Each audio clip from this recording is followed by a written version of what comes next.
Hello everybody, welcome to the channel of exact IAS. आप सभी लोगों का एग्जैक्ट आईएएस के चैनल पे स्वागत है। और जैसा कि हम लोग पहले भी डिस्कस कर चुके हैं, काफ़ी लोग वीडियोस देख भी रहे हैं और इस वीडियोस से हम लोगों को ये पता चल रहा है कि हम लोग जो है so previous year question paper को डिस्कस कर रहे हैं यहाँ पे। और प्रीवियस ईयर क्वेश्चन पेपर में हम लोग 2014 के क्वेश्चन पेपर को डिस्कस कर रहे हैं ज्योग्राफी का, जिसमें कि लास्ट वीडियोज में हम लोग 4 क्वेश्चन तक मोस्टली डिस्कस किए थे, लेकिन इस वीडियो में कोशिश करेंगे कि हम अधिक से अधिक क्वेश्चन को डिस्कस करें और ये ट्राई करेंगे कि 2014 के सारे क्वेश्चन जो ज्योग्राफी का पूछा जा चुका है उसको हम लोग इस वीडियो में फिनिश्ड कर दें। ठीक है, तो ये उसी सीरीज का नेक्स्ट पार्ट है जिसमें कि हम लोग 2014 के क्वेश्चन को डिस्कस कर 4 क्वेश्चंस तक डिस्कस कर चुके थे। उससे आगे अब हम लोग आज कुछ क्वेश्चंस को डिस्कस करते हैं। जैसा कि हम आप सभी लोगों को बताए थे, क्वेश्चन नंबर 1 हम लोगों का डिस्कस हो चुका था, क्वेश्चन नंबर 2 भी हम लोगों का डिस्कस हो चुका था। ठीक है, और क्वेश्चन नंबर 3 भी हम लोगों का डिस्कस हो चुका था उसमें, और क्वेश्चन नंबर 4 भी हम लोग डिस्कस कर चुके थे। तो अब हम लोग चलते हैं क्वेश्चन नंबर 5 से। ऑलरेडी हम लोग इस चीज को पहले भी हम समझा चुके हैं कि प्रीवियस ईयर क्वेश्चन पेपर का बेहतरीन एनालिसिस होना आपके लिए काफी जरूरी है। अगर आप अच्छा से सिविल सर्विस की तैयारी करना चाहते हैं, आपको डायरेक्शन चाहिए कि आपको किस डायरेक्शन में प्रिपेयर करना है, तो इस वीडियो को जरूर देखिए। बिकॉज इस वीडियो को आप कंप्लीट सुनिए, आपको पेशेंस के साथ ये सुनना होगा। बिकॉज आप सभी लोग आने वाले समय में सिविल सर्विस क्वालिफाई करने वाले हैं। जो भी है, आपका ड्रीम है कि हम डिस्ट्रिक्ट मजिस्ट्रेट बने और इस तरह के पोस्ट पे जाके आप लोगों को पेशेंस की जरूरत पड़ेगी। इसीलिए वीडियो का जो लेंथ होगा वो थोड़ा लंबा होगा, बिकॉज हम लोग सीरियस कैंडिडेट्स के लिए वीडियो बनाते हैं, जो कैंडिडेट की एक्चुअली एग्जाम्स को लेके काफी सीरियस है, जिसको कि सही में कुछ जानकारी चाहिए। तो हम लोग कोशिश करेंगे कि ये 1 आवर का वीडियो हो और इस 1 आवर के अंतर्गत हम लोग जो 2014 का जितना भी ज्योग्राफी का क्वेश्चन है ये हम लोग फिनिश्ड कर। तो क्वेश्चन नंबर 5 क्या कहता है, पहले इसको समझते हैं। क्वेश्चन नंबर 5 में ये बोला जा रहा है कि आपके पास सर्टेन रीजन है, इसमें आपको मैच द फॉलोइंग में, ठीक है, ये फॉलोइंग पेयर को मैच करिए कि कौन सा करेक्टली है, जो करेक्टली मैच्ड है। जैसे कि एक क्षेत्र यहाँ पे रीजन लिखा हुआ है और दूसरा है कि वो region, this region is well known for the production of which thing. Like यहाँ पे लिखा हुआ है कि Kinnaur is famous for areca nut, क्या ये पेयर सही है? Mewat is famous for mango, क्या ये पेयर सही है? और Coromandel is famous for soybean, क्या ये पेयर सही है? ठीक है, तो इसमें ये आपको बोल रहा है कि विच of the following pair is correctly matched. इस क्वेश्चन में ये पूछा जा रहा है कि निम्नलिखित में से कौन सा ऐसा पेयर है जो सही से मैच कराया गया है। मतलब क्या किन्नौर जो है वो एरिका नट के लिए फेमस है, क्या मेवात मैंगो के लिए फेमस है, क्या कोरोमंडल जो है ये सोयाबीन के लिए फेमस है। तो आंसर जैसा कि आपको इसमें दिख ही रहा है कि इसमें तीनों में कोई भी पेयर करेक्टली मैच्ड नहीं है, नन ऑफ द एबव इसका करेक्ट आंसर होगा। यानी कि ये तीनों जो है पेयर ये अपने आप में इनकरेक्ट है, सही नहीं है। तो जानते हैं इसके बारे में थोड़ा सा और डिटेल करके। देखो, ये जो क्वेश्चन है, इस तरह के क्वेश्चंस को हम लोग मानते हैं कि अगेन ये क्वेश्चन आपका स्टैटिक कैटेगरी में आता है। ठीक है, तो ये क्वेश्चन अगेन आपको आ जाएगा स्टैटिक पार्ट में, स्टैटिक कैटेगरी का ये क्वेश्चन है। ठीक है, और स्टैटिक कैटेगरी का क्वेश्चन होने के कारण ये जो है इकोनॉमिक ज्योग्राफी का पार्ट है एक्चुअली। ठीक है, तो जो आप इकोनॉमिक ज्योग्राफी पढ़ते हैं, इकोनॉमिक ज्योग्राफी में ही आप ये सब तरह की चीजों के बारे में पढ़ते हैं कि कौन सा एरिया किस तरह के क्रॉप के लिए या किस तरह के वेजिटेशन के रिसोर्स के लिए, इंडस्ट्री के लिए फेमस है। तो ये एग्रीकल्चर में जो एक पार्ट है, एग्रीकल्चरल पार्ट जो होता है इकोनॉमिक ज्योग्राफी का, उसके लिए ये काफी उससे पूछा गया ये क्वेश्चन है जो फैक्चुअल है। बट ये क्वेश्चन ऐसे ही नहीं आ रहा है। तो देखो, सबसे पहले तो हम लोग जानते हैं कि इस क्वेश्चन को अगर हम लोग जानने की कोशिश करें तो किन्नौर जो है ये कहां पे है। ठीक है, जब हम लोग किन्नौर की बात करते हैं, नेक्स्ट स्लाइड में चलते हैं डिस्कशन के लिए। किन्नौर आपको हिमाचल प्रदेश में है। ठीक है, ऑब्वियस बात है कि किन्नौर हिमाचल प्रदेश में है और किन्नौर जो है it is famous for apple, it is not famous for areca nut production. Areca nut किसको कहते हैं? जब वर्ड हम यूज करते हैं एरिका नट, ठीक है, तो एरिका नट एक्चुअली हम लोग हिंदी में इसको सुपारी कहते हैं। जो पान सुपारी वगैरह हम लोग खाते हैं ना, तो ये सुपारी को एरिका नट कहा जाता है। एरिका नट के बारे में 3-4 चीज जानिए। एरिका नट काफी क्यों आपको ये क्वेश्चन पूछा गया? ये क्वेश्चन आपको इसीलिए पूछा गया कि India is the largest producer of areca nut. India is the largest producer of areca nut. Areca nut का सबसे बड़ा प्रोड्यूसर जो है ये इंडिया ही है। ये बात आपको पूरी तरह से पता होना चाहिए। दूसरी बात, इंडिया में भी जो टॉप मोस्ट प्रोड्यूसर है ये तो आपको कर्नाटका है। Karnataka stands number 1 after Kerala, the second is Kerala. ठीक है, ऑब्वियस बात है कि एरिका नट का प्रोडक्शन आपको दिख रहा है कि कर्नाटक और केरल की ओर है, और कर्नाटक और केरल की ओर इसका प्रोडक्शन होने के कारण कर्नाटक और केरल वगैरह का जो एरिया है, ये एरिया आपको हिमाचल के एरिया से क्लाइमेटिकली काफी डिफरेंट है। तो सबसे पहले अगर आपको मान लीजिए कि इस तरह के क्वेश्चन को समझ में नहीं आ रहा है, कि हम नहीं जान रहे हैं कि कैसे बनाए, तो आप अगर बेसिक फंडामेंटल चीज क्लियर किए हुए हैं, जैसे फंडामेंटल चीज किसको कहते हैं, कि आप अगर ये जान रहे हैं कि एरिका नट के प्रोडक्शन के लिए क्लाइमेटिक कंडीशंस क्या चाहिए। ठीक है, एरिका नट के प्रोडक्शन के लिए क्लाइमेटिक कंडीशंस कैसा होना चाहिए, है ना, किस तरह की जलवायु में, किस तरह के क्लाइमेट में एरिका नट यानी कि सुपारी का प्रोडक्शन होगा। तो सबसे पहले देखो कि एरिका नट के प्रोडक्शन के लिए जो टेम्परेचर चाहिए, इसके प्रोडक्शन के लिए टेम्परेचर चाहिए 14 degree centigrade to 36 degree centigrade. Areca nut के प्रोडक्शन का एक सबसे बड़ी बात आपको हम बता दें कि ये एक्सट्रीम क्लाइमेट को अवॉइड करता है। ठीक है, extreme climate is not suitable. extreme climate is not suitable. What does it mean by extreme climate is not suitable? यानी कि एरिका नट वहां पे नहीं होगा जहां या तो काफी गर्मी पड़ रही है, काफी ठंड पड़ रही है। तो अगर आप एक बात भी अगर जान रहे हैं कि एरिका नट उस सब एरिया के क्लाइमेट में नहीं होता है जहां या तो काफी गर्मी पड़ रही है, काफी ठंड पड़ रही है, तो आप ऑटोमेटिकली एलिमिनेट कर दीजिएगा कि किन्नौर में एरिका नट का प्रोडक्शन नहीं होगा। क्यों? क्योंकि किन्नौर हिमाचल प्रदेश में है, और हिमाचल प्रदेश में एक्सट्रीम टेम्परेचर तो आएगा ही आएगा। अगर जनवरी होगा, दिसंबर होगा, नवंबर होगा, तो हिमाचल प्रदेश में इस सब पीरियड में आपको टेम्परेचर 0 डिग्री या 10 डिग्री से काफी नीचे चला जाएगा।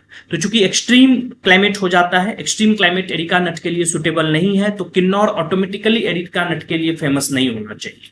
तो बहुत जरूरी नहीं है, आपको बनाने वक्त आपका ब्रेन को अप्लाई करना है कि एरिका नट के लिए क्लाइमेटिक कंडीशन क्या है। अगर आपको ये पता चल जाए किन्नौर कहां है, अगर ये पता चल जाए, तो दोनों को कोरिलेट करके आप अंदाज लगा सकते हैं कि भाई किन्नौर जो है वो एरिका नट के लिए सुटेबल नहीं होगा, इसीलिए ये पेयर तो गलत है। ठीक है, क्यों? क्योंकि एरिका नट के प्रोडक्शन के लिए टेम्परेचर 14 से 36 डिग्री चाहिए, एक्सट्रीम क्लाइमेट को ये अवॉइड करता है। एरिका नट पे एक और चीज जानिए कि एरिका नट को आपको क्लाइमेटिक कंडीशंस का एक और पार्ट इसमें जानिए कि इसका गुड रेनफॉल चाहिए, इसमें अच्छा खासा वर्षा होना चाहिए, रेनफॉल अच्छा चाहिए। इसीलिए एरिका नट के प्रोडक्शन में इंडिया के अलावा थाईलैंड वगैरह, इंडोनेशिया वगैरह, इस सब एरिया में भी काफी अधिक प्रोडक्शन होता है, बिकॉज इस एरिया में रेनफॉल अच्छा होता है और मॉडरेट टाइप ऑफ क्लाइमेट होता है, मतलब एक्सट्रीम क्लाइमेट नहीं होता है। ठीक है, तो इस तरह की चीजों के लिए हम समझ में आ गया कि एरिका नट के प्रोडक्शन जो है वो किन्नौर में नहीं हो सकता है। तो हम आपको एरिका नट नहीं पढ़ा रहे हैं। जब हम लोग इकोनॉमिक ज्योग्राफी पढ़िएगा तो वहां पे आपको सारे क्रॉप के बारे में समझ में ही आ जाएगा कि कौन सा क्रॉप किस तरह के क्लाइमेटिक कंडीशन में सुटेबल है। बट आपको दिमाग लगाना है कि अगर आपको समझ में नहीं आया कि भाई ये किन्नौर में एरिका नट के लिए फेमस है कि नहीं है, सपोज करिए आप ये बात नहीं जान रहे हैं, तो आपको अपना दिमाग अप्लाई करना होगा कि एरिका नट का प्रोडक्शन के लिए क्लाइमेटिक कंडीशन क्या चाहिए और किन्नौर कहाँ है। किन्नौर हिमाचल में है, एरिका नट जो है उसके प्रोडक्शन के लिए क्लाइमेटिक कंडीशन हिमाचल का सुटेबल नहीं है, इसलिए आप कोरिलेट करके निकाल सकते हैं कि ये पेयर गलत हो, है ना। इसी तरह से चूंकि आपको अगर यूपीएससी का प्री क्लियर करना है ना, तो इसी तरह से दिमाग को अप्लाई करना होगा। फंडामेंटल स्टडी अगर आपका क्लियर है तो आपको सोचने के तरीका को थोड़ा सा अप्लाई करना होगा। जब तक आप दिमाग को अप्लाई नहीं करिएगा वहां पे बनेगा नहीं, क्योंकि एज इट इज पढ़ा हुआ चीज नहीं आएगा, आपको पूरा पढ़े हुए चीज में ही एप्लीकेशन लगाना होगा, ब्रेन को अप्लाई करना होगा। ठीक है, तो पहला तो पेयर गलत हो गया। दूसरा पेयर हो गया भाई मेवात। अब ये जानना चाहते हैं कि ये मेवात कहां है, तो मेवात इज इन हरियाणा, काफी फेमस है। मेवात हरियाणा का काफी फेमस प्लेस है, लेकिन मेवात हम लोग मैंगो के प्रोडक्शन के लिए नहीं जानते हैं। ठीक है, मैंगो के प्रोडक्शन में जो टॉप मोस्ट स्टेट है, ऑब्वियस बात है मैंगो की बात करोगे तो थोड़ा सा मैंगो भी हम तुम लोगों को समझा दे, हल्का सा मैंगो के बारे में भी जानते हैं। मैंगो वगैरह तो वैसे जब आप एग्रीकल्चर पढ़िएगा तो सभी चीज के बारे में जानिए। मैंगो, एक्चुअली मैंगो की बात करोगे तो मैंगो जो है, India is the largest producer of mango. India is the largest producer of mango. तो देख ही रहे हैं आप लोग कि एक तो एरिका नट का क्वेश्चन आया है, उसमें भी इंडिया लार्जेस्ट प्रोड्यूसर है, मैंगो में भी इंडिया लार्जेस्ट प्रोड्यूसर है। तो ये सब तरह का जो क्रॉप पूछा गया है ये कोई नॉर्मल नहीं है, बहुत ही मतलब ये है मतलब इंडिया का ये सब टॉप मोस्ट प्रोड्यूसिंग क्रॉप है। तो इस सब के बारे में ये क्वेश्चन आया है, कोई छोटा मोटा मतलब ऐसा नहीं कि किसी भी क्रॉप को उठा के वो पूछ देता है, इसके पीछे का एक लॉजिक है। India is the largest producer, माना जाता है कि वर्ल्ड का ऑलमोस्ट 50% मैंगो जो हो अकेले इंडिया में प्रोड्यूस्ड होता है। और इंडिया में भी अगर बात करोगे कि सबसे ज्यादा मैंगो का प्रोडक्शन कौन से राज्य में होता है, तो यूपी स्टैंड फर्स्ट। यूपी का जो है ये फर्स्ट रैंक है। यूपी मैंगो प्रोडक्शन में सबसे पहले आता है। सेकेंड आ जाता है आपको Andhra Pradesh, it is also very famous. Third is Bihar. ठीक है, तो यूपी, आंध्र प्रदेश, बिहार, ये सब जो है ना मैंगो प्रोडक्शन के लिए फेमस है। तो अगर आपको बेसिक आइडिया भी समझ में आ रहा है, यूपी, एपी, आंध्र प्रदेश है, बिहार है, ये सब मैंगो प्रोडक्शन के लिए फेमस है। और मेवात जो है ये आपका हरियाणा में। यहाँ पे क्वेश्चन पूछ रहा है कि क्या मेवात मैंगो प्रोडक्शन के लिए फेमस होगा, तो आपको पता है कि मेवात जो है it is there in Haryana. ठीक है, और Haryana is not famous for mango production. तो आप तर्क से ये आंसर निकाल सकते हैं कि मेवात और मैंगो का जो कोरिलेशन है ये भी गलत है, ये पेयर भी करेक्टली मैच्ड नहीं है। ठीक है, तो दो को तो आप ऐसे ही छांट दिए। ठीक है, दो को तो आप ऐसे ही छांट दिए। तीसरा चलता है कोरोमंडल। थर्ड पेयर कहता है कि क्या कोरोमंडल सोयाबीन के लिए फेमस है। ठीक है, तो अब आपको ये पता नहीं होगा। मान लीजिए आप एक सामान्य स्टूडेंट हैं, हम लोग जो बेसिक स्टडी करते हैं एनसीईआरटी का, वो एक मिनट,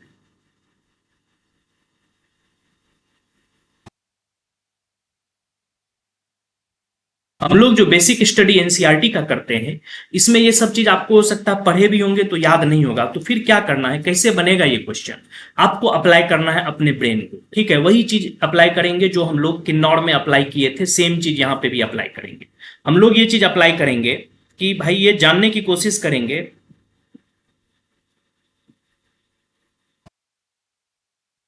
कि सोयाबीन, सोयाबीन के लिए क्लाइमेटिक कंडीशंस क्या है। ये सब आपको मिल जाएगा अगर आप एग्रीकल्चर ज्योग्राफी पढ़िएगा, तो सोयाबीन का क्लाइमेटिक कंडीशंस आपको वहां से समझ में आ जाएगा। और कोरिलेट करिए कि क्या उस तरह का क्लाइमेटिक कंडीशन कोरोमंडल में है। अगर कोरोमंडल में उस तरह का क्लाइमेटिक कंडीशन है तो मे बी कि सोयाबीन के लिए कोरोमंडल फेमस होगा। कोरोमंडल किस कहां पे है भाई, कोरोमंडल की बात अगर करोगे तो कोरोमंडल एक कॉस्ट है जो कि आपको मेनली तमिलनाडु में मिलता है। ये आपका इंडिया का मैप है। ठीक है, और जो ये तमिलनाडु का रीजन होता है, इसको यूजुअली इस रीजन को, तमिलनाडु को, कोस्टल रीजन को एक्चुअली हम लोग कोरोमंडल कहते हैं। ठीक है, ये यहां पे। ठीक है, तो अगर सोयाबीन के क्लाइमेटिक कंडीशन की बात करोगे तो सोयाबीन का जो क्लाइमेटिक कंडीशंस है, इसके लिए सबसे महत्वपूर्ण फैक्ट आपको दिमाग में अगर पता चल जाए कि सोयाबीन के प्रोडक्शन के लिए सबसे ज्यादा सुटेबल सॉइल ब्लैक सॉइल होता है। ठीक है, अगर सोयाबीन के प्रोडक्शन के लिए ब्लैक सॉइल सुटेबल होता है और कोरोमंडल कॉस्ट जो है वो तमिलनाडु में है, this region is not known for black soil, not known for black soil. Coromandel coast black soil के लिए तो फेमस नहीं है। ब्लैक सॉइल के लिए एक्चुअली महाराष्ट्र फेमस है काफी, थोड़ा आंध्र भी हो सकता है, गुजरात भी हो सकता है, बट सॉरी मध्य प्रदेश हो सकता है, गुजरात हो सकता है, बट ये कोरोमंडल नहीं होता है। तो सीधी सी बात है कि ब्लैक सॉइल यहां पे मिलेगा नहीं। और अगर कोरोमंडल कॉस्ट पे ब्लैक सॉइल नहीं मिलेगा और सोयाबीन के लिए ब्लैक सॉइल चाहिए, तो दिमाग आपका तुरंत हिट कर जाएगा कि भाई कोरोमंडल कॉस्ट और black soil soybean production match नहीं होना चाहिए, ये होना नहीं चाहिए। अगर आपको पता नहीं है तब पहले से जान ले तो आसानी से कोरिलेट कर दीजिएगा। हम आपको उस सिचुएशन के लिए तैयार कर रहे हैं जब आप थोड़ा बहुत पढ़े हुए हैं, बेसिक आपका क्लियर है, तो क्वेश्चन के कंटेक्स्ट में कैसे आप अपने दिमाग को लगाइएगा। इसीलिए हम बोल रहे हैं कि हम लोग प्रीवियस ईयर क्वेश्चन पेपर का यहाँ पे एनालिसिस कर रहे हैं। ठीक है, इसके अलावा क्लाइमेटिक कंडीशंस के अलावा इसका टेम्परेचर कितना चाहिए, इसका टेम्परेचर चाहिए 26 degree centigrade to 30 degree centigrade. Second climatic conditions में टेम्परेचर, तो चलो भाई 26 से 30 डिग्री सेंटीग्रेड टेम्परेचर तो कोरोमंडल कॉस्ट का हो सकता है, इस तरह का टेम्परेचर इसमें होगा। ठीक है, इसके लिए फिर थर्ड चाहिए आपको मॉइस्ट क्लाइमेट। मॉइस्ट क्लाइमेट भी कोरोमंडल में होगा।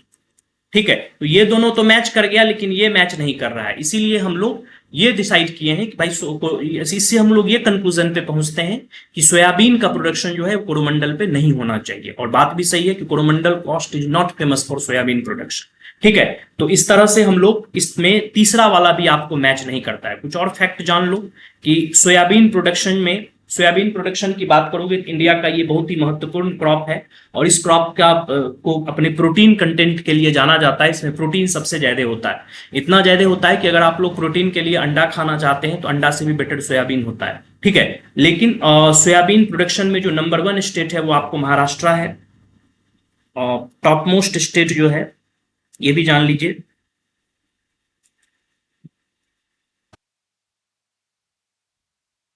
Maharashtra stand first in soybean production. After Maharashtra जो सेकेंड मोस्ट इंपॉर्टेंट स्टेट है वो है एमपी। एमपी, ठीक है, ये सेकेंड है, दो का याद रखिए। ये एलोन महाराष्ट्र और एमपी अकेले 89% सोयाबीन का प्रोडक्शन करता है।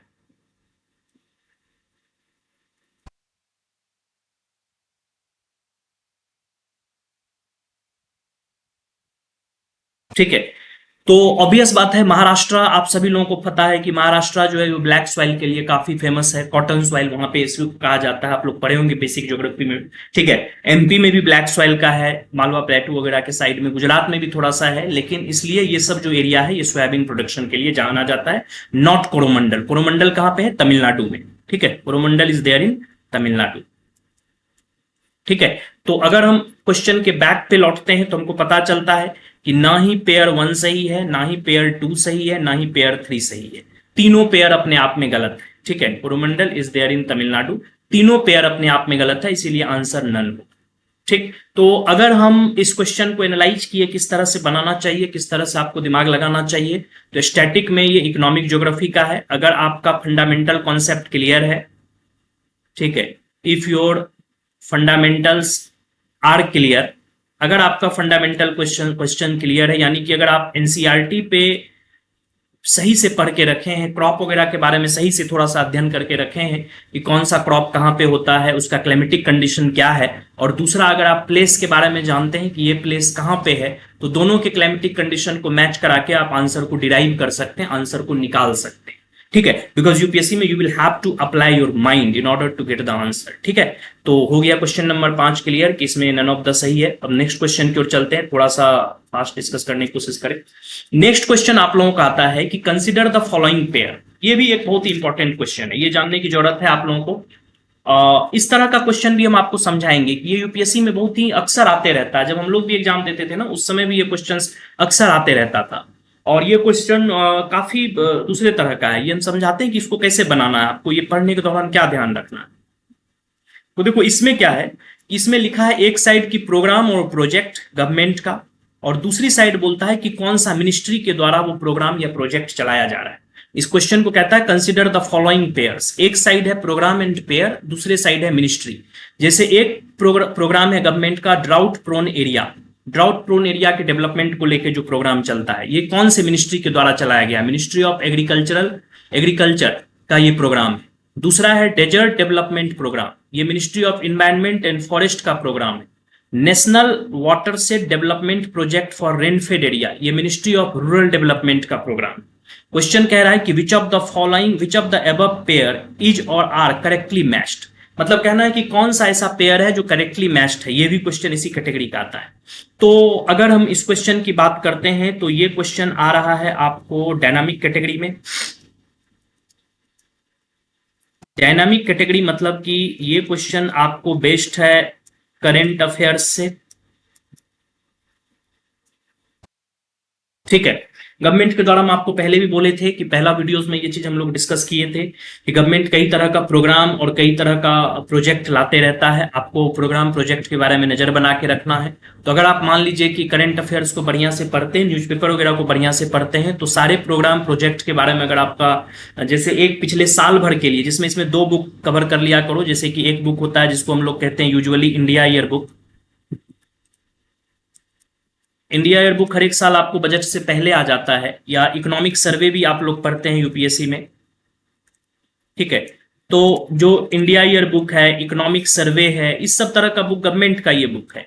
इससे गवर्नमेंट पिछले लास्ट ईयर में कितने तरह का प्रोग्राम चलाया है एग्रीकल्चर के डेवलपमेंट के लिए, विमेन एम्पावरमेंट के लिए, चाइल्ड के लिए, ठीक है, शेड्यूल ट्राइब या शेड्यूल कास्ट सब के लिए। तो ये जितना भी डिप्राइव्ड सेक्शंस है उसके लिए गवर्नमेंट कितना तरह का प्रोग्राम चला रहा है, कितना तरह का इंडस्ट्रीज में प्रोग्राम प्रोजेक्ट आ रहा है, ये सारा पिछले 1 साल का वहां पे रहता है। तो अगर आप इंडिया ईयर बुक और इकोनॉमिक सर्वे वगैरह को ठीक से पढ़ते हैं तो ये सब क्वेश्चंस पीटी में भी, मेंस में भी, इंटरव्यू में भी, तीनों लेवल पे आपको ये हेल्प करेगा। ठीक है, तो इस क्वेश्चन में क्या है पहले हम जानते हैं। देखो ड्राउट, इस तरह के क्वेश्चन में पहला वाला पेयर गलत है। ठीक है, क्योंकि ड्राउट प्रोन एरिया जो है ये आपको मिनिस्ट्री ऑफ एग्रीकल्चर के द्वारा नहीं चलाया जाता है। ठीक है, ड्राउट प्रोन एरिया प्रोग्राम चलाया जाता है मिनिस्ट्री ऑफ रूरल डेवलपमेंट के द्वारा।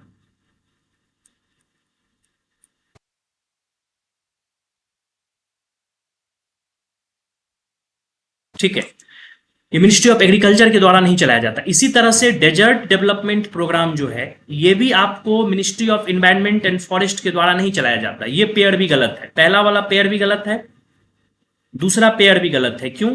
क्योंकि मिनिस्ट्री ऑफ एनवायरनमेंट के एंड फॉरेस्ट के द्वारा ये प्रोजेक्ट नहीं चलता। ये प्रोजेक्ट भी चलाया जाता है again ministry of rural development के द्वारा। ठीक है, तो ड्राउट प्रोन एरिया वाला programme ministry of rural development के द्वारा चलाया जाता है। डेजर्ट डेवलपमेंट प्रोग्राम भी मिनिस्ट्री ऑफ रूरल डेवलपमेंट के द्वारा चलाया जाता है। और थर्ड में जो है आपको, ये थर्ड होगा आपको, सॉरी, थर्ड में जो आता है national water set development project for rainfed area.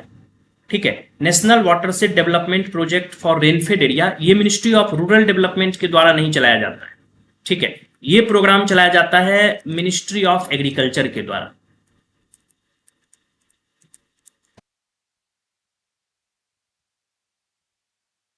अब जरा समझने की कोशिश करिए, ये क्वेश्चन क्यों आपसे पूछा गया है। ये इसीलिए पूछा गया है कि ये कंफ्यूजन क्रिएट करेगा आप में।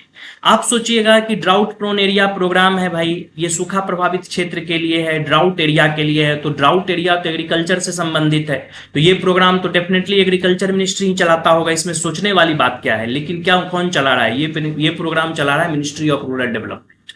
डेजर्ट डेवलपमेंट प्रोग्राम आपको लगता है डेजर्ट एरिया से संबंधित है। डेजर्ट एरिया से संबंधित प्रोग्राम यूजुअली चलना चाहिए एग्रीकल्चरल मिनिस्ट्री के द्वारा, एनवायरनमेंट या फॉरेस्ट भी चला सकता है, लेकिन ये कौन चला रहा है? Ministry of rural development. तो आपको क्या होता है कि दिमाग में यूपीएससी जब क्वेश्चन पूछता है ना, तो ऑटोमेटिकली आपके दिमाग में एक क्वेश्चन, एक अपना लॉजिक से आप चीजों को सोचते हैं कि ये प्रोग्राम इसी मिनिस्ट्री के द्वारा चलना है, क्योंकि कॉमन सेंस तो यही कहता है। लेकिन एक्चुअली क्या है कि ये प्रोग्राम चला रहा है कोई और मिनिस्ट्री। तो जब भी आप किसी भी प्रोग्राम और प्रोजेक्ट के बारे में पढ़ते हैं, तो आप इस बात को हमेशा से ध्यान रखिए कि वो प्रोग्राम और प्रोजेक्ट किस मिनिस्ट्री के द्वारा चलाया जा रहा है, ये आपको पूरी तरह से पता होना चाहिए। अगर आपको लगता है कि प्रोग्राम दिख तो रहा है एग्रीकल्चर का, लेकिन चला रहा है इसको रूरल डेवलपमेंट वाला, चला रहा है इस प्रोग्राम को विमेन एम्पावरमेंट वाला, तो समझिए कि ये ओड टाइप से लगता है, उसको वो जरूर पूछेगा।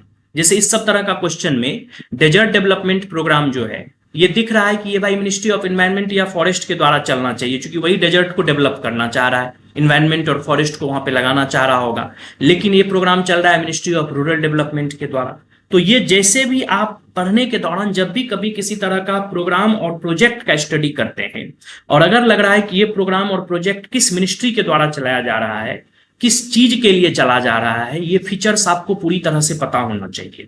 और साथ ही साथ जिस टाइम लग जाए कि ये प्रोग्राम और ये मिनिस्ट्री आपस में नाम मैच नहीं कर रहा है, तो आप समझ जाइए यूपीएससी का पोटेंशियल क्वेश्चन है। यूपीएससी आपको प्री में पूछ सकता है। क्यों? क्योंकि आपको कंफ्यूजन क्रिएट होगा वहां पे। जब आप प्री देने जाइएगा तो आपके मन में कंफ्यूजन क्रिएट होगा, और उस कंफ्यूजन का वो फायदा उठाएगा। इसलिए आप सारे प्रोग्राम, सारे प्रोजेक्ट को बहुत ही सिस्टमेटिक तरीका से कवर करिए। ये जानिए कि प्रोग्राम कब आया, ये प्रोग्राम का क्या फीचर्स है, हर एक फीचर्स को आप डिस्कस करिए वहां पे कि आखिर drought prone area development programme कहां के लिए लाया गया, इस प्रोग्राम का क्या सब फीचर्स है ना, और कौन मिनिस्ट्री के द्वारा चलाया जा रहा है, कितने सेंटर और स्टेट के बीच इसमें कितना शेयर होगा। यानी कि कई प्रोग्राम में आप सुनते होंगे कि ये 90:10 है, 90:10 है। कई प्रोग्राम के बारे में सुनते होंगे ये 75:25 है। इसका अर्थ हुआ कि 90:10 का अर्थ हुआ कि प्रोग्राम का 90% कॉस्ट जो है वो सेंटर बियर करेगा, 10% स्टेट बियर करेगा। कई प्रोग्राम में रहता है 75:25, यानी 75% कॉस्ट जो है ये सेंटर बियर करेगा, 25 स्टेट्स के द्वारा बियर करना पड़ेगा। तो इस तरह से ये सब फीचर्स आपको पूरी तरह से पता होना चाहिए कि प्रोग्राम का क्या फीचर है, राज्य कितना रुपया देगा, स्टेट कितना रुपया देगा, इसको इंप्लीमेंट कौन सा मिनिस्ट्री करेगा, ठीक है, कितने समय के लिए लाया गया है, किस किस एरिया के लिए लाया गया है, एक एक फीचर्स को क्लियर करिए। तो गवर्नमेंट प्रोग्राम प्रोजेक्ट्स आपका यूपीएससी का बहुत ही पोटेंशियल क्वेश्चन होता है। अक्सर आप देखे होंगे पिछले 6 क्वेश्चन में आपको 3-4 क्वेश्चन ऐसा मिल चुका है जो गवर्नमेंट प्रोग्राम प्रोजेक्ट से पूछा गया है। तो आप देख ही रहे हैं कि गवर्नमेंट का प्रोग्राम और प्रोजेक्ट्स आपको पढ़ने के दौरान कितना बारीकी से उसको पढ़ना होगा, कितना विशेष तरीका से उसका ध्यान रखना। ठीक है, तो इसके बारे में हम लोग एक सेक्शंस में जान गए गवर्नमेंट का ये क्या है। थोड़ा सा हम आपको डिटेल में डिस्कस करना चाहते हैं। तो इस प्रोग्राम को लेके हम एक दो चीज आपको बता दें और हल्का सा हम चाह रहे हैं कि आपको थोड़ा सा और आगे इस पे समझा दें। तो देखिए इसमें जो हल्का डिटेल डिस्कस करते हैं। हाँ, एक रिक्वेस्ट है आप लोगों से कि वीडियोस सभी लोग देख रहे हो, अच्छा लगता है, बट आप लोग कमेंट करिए आप लोगों को जो रिक्वायरमेंट महसूस होता है कि हमको इस तरह का वीडियो चाहिए या इतने लॉन्ग टाइम का वीडियो या जो जो भी चाहिए आप अपने कमेंट बॉक्स में थोड़ा बताइएगा, सलाह दीजिएगा, तो उस अकॉर्डिंग हम लोग वीडियो को मोल्ड करेंगे, उस अकॉर्डिंग आपके नीड के अकॉर्डिंग उसको बनाने की कोशिश करेंगे। ठीक है, तो देखो ये जो है drought drought prone area programme,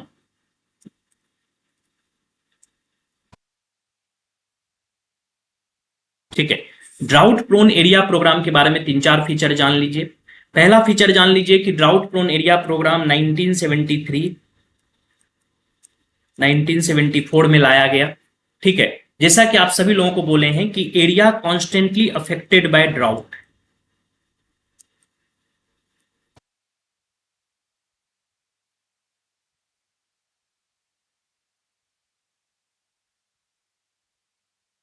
ठीक है। आपको पता है कि इंडिया का बहुत सारा एरिया है जो ड्राउट से प्रभावित रहता है, जहां सूखा रहता है, तो जो एरिया हमेशा ड्राउट से अफेक्टेड रहेगा उसी एरिया के लिए ये प्रोग्राम लाया गया। और जैसा कि हम आपको पहले बोले थे कि ड्राउट प्रोन एरिया प्रोग्राम जो है ये मिनिस्ट्री ऑफ रूरल डेवलपमेंट के द्वारा चलाया जाता है। मिनिस्ट्री ऑफ रूरल डेवलपमेंट इस प्रोग्राम को रन करता है। ठीक है, तो एक तो ये हो गया। ठीक, दूसरा हम लोगों के पास क्वेश्चन आया है कि भाई ड्राउट प्रोन हो गया, सेकेंड है डेजर्ट डेवलपमेंट प्रोग्राम।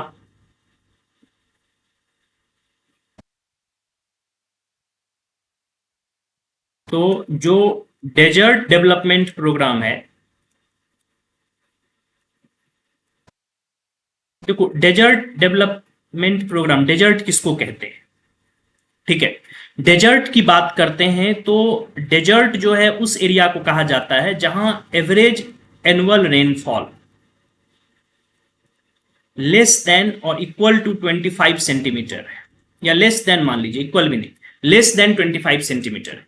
अगर एवरेज एनुअल रेनफॉल 25 सेंटीमीटर से कम है तो उस एरिया को पूर्ण रूप से डेजर्ट कहा जाता है। ठीक है, 25 से 50 के बीच है तो सेमी डेजर्ट कह सकते हैं।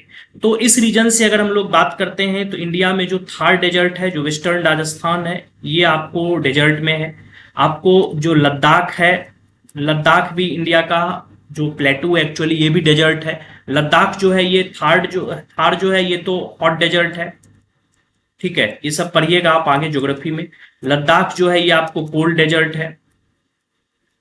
ठीक है, तो इस तरह से डेजर्ट वगैरह में जो डेवलपमेंट का प्रोग्राम होता है, ये प्रोग्राम स्टार्ट किया गया था 1978 में। ठीक है, this programme was actually started in 1977 to 78। ठीक है, और ये प्रोग्राम स्टार्ट अगेन किया गया था मिनिस्ट्री ऑफ रूरल डेवलपमेंट के द्वारा। Ministry of rural development. ठीक है, तो देखो उसी साल मिनिस्ट्री ऑफ रूरल डेवलपमेंट के द्वारा एक्चुअली तीन मेजर प्रोग्राम चलाया गया। एक प्रोग्राम चलाया गया ड्राउट प्रोन एरिया प्रोग्राम, दूसरा प्रोग्राम चलाया गया डेजर्ट डेवलपमेंट प्रोग्राम, तीसरा प्रोग्राम चलाया गया integrated watershed development programme. एक और प्रोग्राम चलाया गया, उसका भी हम नाम लिख देते हैं स्लाइड पे। उस प्रोग्राम का नाम था इंटीग्रेटेड ये वाटर सेट डेवलपमेंट प्रोग्राम।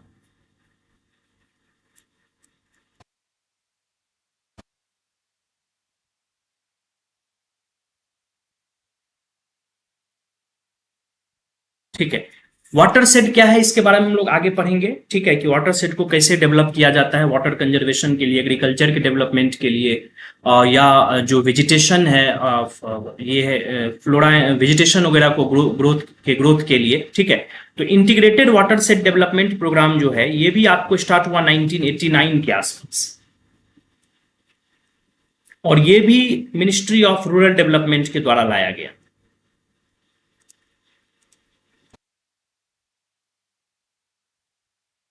ठीक है, अब इस पॉइंट को समझो कि मिनिस्ट्री ऑफ रूरल डेवलपमेंट के द्वारा तीन मेजर प्रोग्राम को चलाया गया। एक था जिसको कहा गया कि ड्राउट प्रोन एरिया प्रोग्राम, दूसरा डेजर्ट डेवलपमेंट प्रोग्राम और तीसरा इंटीग्रेटेड वाटरशेड डेवलपमेंट प्रोग्राम। ये तीनों प्रोग्राम को अब आपस में मर्ज कर दिया गया, मिला दिया गया, और तीनों प्रोग्राम को मिला के अब एक नया प्रोग्राम का नाम बन गया जिसका नाम है इंटीग्रेटेड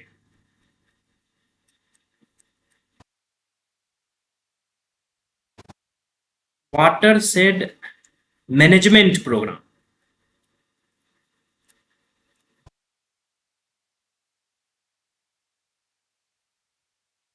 ठीक है, IWMP, integrated watershed management programme. अब आप देखिएगा कि 2014 में ही आगे का 3-4 क्वेश्चन के बाद एक क्वेश्चन इससे भी पूछा गया, इंटीग्रेटेड वाटरशेड मैनेजमेंट प्रोग्राम्स। ठीक है, तो अगर आप ये वीडियो को यहां पे सुने हुए हैं तो आगे हम इस पे इतना ज्यादा डिस्कस नहीं करेंगे। Integrated watershed management programme, actually ये 3 प्रोग्राम को मर्ज करके स्टार्ट किया गया था। Drought prone area programme ministry of rural development के द्वारा जो चलाया गया, और दूसरा डेजर्ट डेवलपमेंट प्रोग्राम, ये भी मिनिस्ट्री ऑफ रूरल डेवलपमेंट के द्वारा चलाया गया। इंटीग्रेटेड वाटरशेड डेवलपमेंट प्रोग्राम, ये भी मिनिस्ट्री ऑफ रूरल डेवलपमेंट के द्वारा चलाया गया। ये तीनों प्रोग्राम को आपस में मर्ज करके एक नया प्रोग्राम बना दिया गया, इंटीग्रेटेड वाटरशेड मैनेजमेंट प्रोग्राम। और आगे अब तो इसका और भी नाम चेंज हो गया, प्राइम मिनिस्टर कृषि सिंचाई योजना के अंतर्गत ये सब चीज को अब ले आया गया है। ठीक है, जो काफी अम्ब्रेला स्कीम है। अम्ब्रेला स्कीम एक बहुत बड़ा स्कीम है जिसके अंतर्गत सभी चीजों को डाला गया है, जिसमें 2 फेमस स्लोगन है, पर ड्रॉप मोर क्रॉप और हर खेत को पानी। ये सब हम लोग आगे डिस्कस करेंगे जब गवर्नमेंट प्रोग्राम और प्रोजेक्ट्स एग्रीकल्चर वगैरह में देखेंगे कि एग्रीकल्चर के डेवलपमेंट के लिए या रूरल एरिया के डेवलपमेंट के लिए गवर्नमेंट किस किस तरह का प्रोग्राम सब लाता है। ठीक है, तो ये क्वेश्चन का आंसर हम लोग समझ में आ गया भाई कि हाँ, लेकिन यहां पे हम ये तीसरा भी एक पॉइंट बता दें कि नेशनल वाटर से development project for rainfed area जो है ये मिनिस्ट्री ऑफ एग्रीकल्चर के द्वारा चलाया जाता है। ठीक है, ये याद रखना।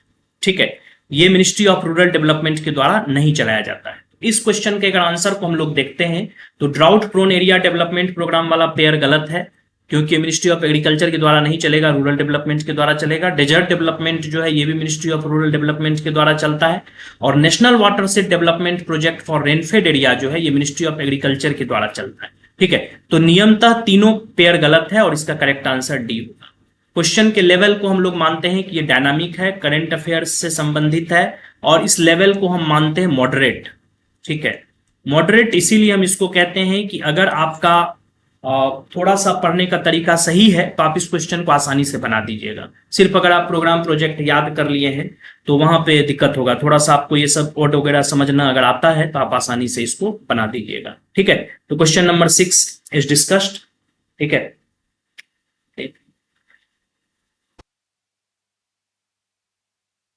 अब हम लोग चलते हैं क्वेश्चन नंबर 7 के द्वारा। ये बहुत आसान सा क्वेश्चन है। नेक्स्ट में फिर अगेन ये आपको कुछ पेयर दिया गया है यहाँ पे, जैसे यहाँ पे नेशनल हाईवे है और यहाँ पे सिटीज कनेक्टेड है। NH4 क्या ये कनेक्ट करता है चेन्नई और हैदराबाद को?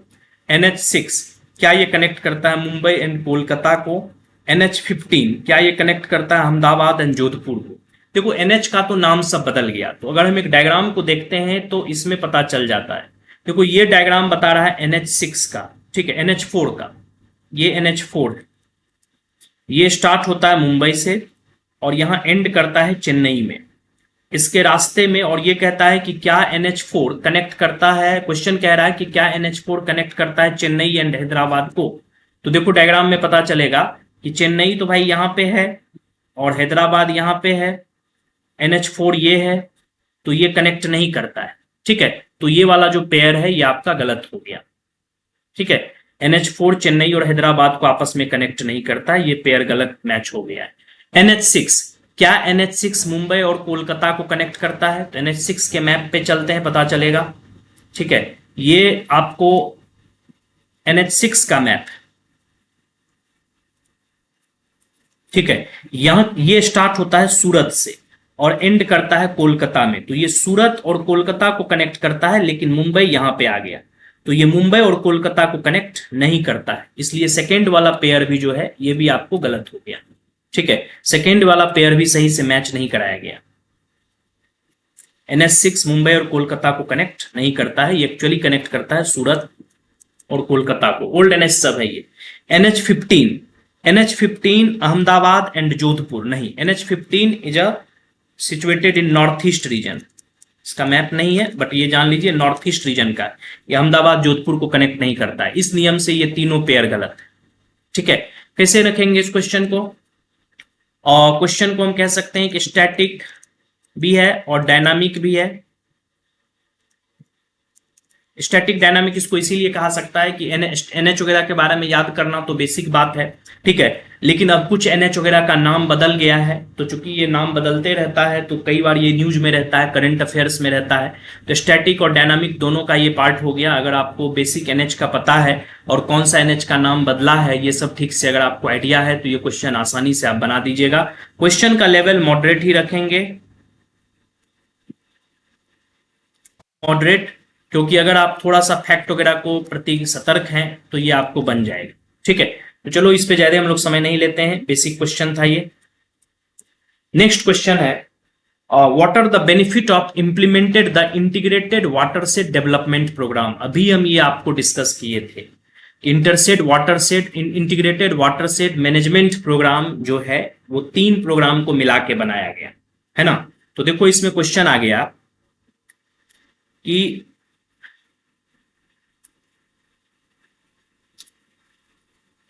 what are the benefits of implementing the integrated water set development program। ठीक है, इसको हम लोग integrated watershed management programme भी बोलेंगे।